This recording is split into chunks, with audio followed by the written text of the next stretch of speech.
उजाडणार आहे। शिवाय दीर्घकालीन अहवालानुसार विदर्भात उर्वरित महाराष्ट्रापेक्षा काहीसा कमी पाऊस पडण्याची शक्यता आहे। याविषयी कुलाबा वेधशाळेने वेधळेचे संचालक सुनील कांबळे यांच्याशी बातचीत केली। आमच्या प्रतिनिधी पूजा भारद्वाज यांनी आपण पाहूयात। आपण पाहाल की जो तापमान आहे सध्या म्हणजे मुंबई आणि आसपास आणि महाराष्ट्र आणि विदर्भ, मुंबईमध्ये जे तापमान आहे ते 33-34 डिग्री सेंटीग्रेड आहे आणि हे नॉर्मल असतं। पण मुंबईमध्ये ह्युमिडिटी जास्त असल्यामुळे आपल्याला जास्त तापमानाचं फील येतं।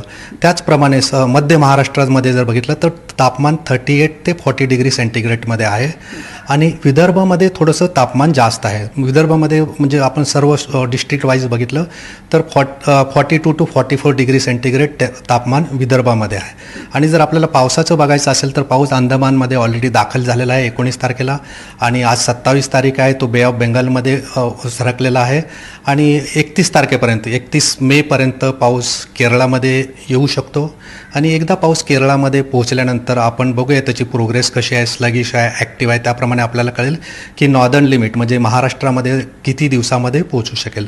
साधारण महाराष्ट्रामध्ये मुंबईमध्ये पाऊस येण्याची जी नॉर्मल तारीख असते ती 11 तारीख असते, पण त्याच्यामध्ये थोडंसं एरर असतं, 4 दिवस अगोदर येऊ शकतो किंवा 4 दिवस लेट पण येऊ शकतो।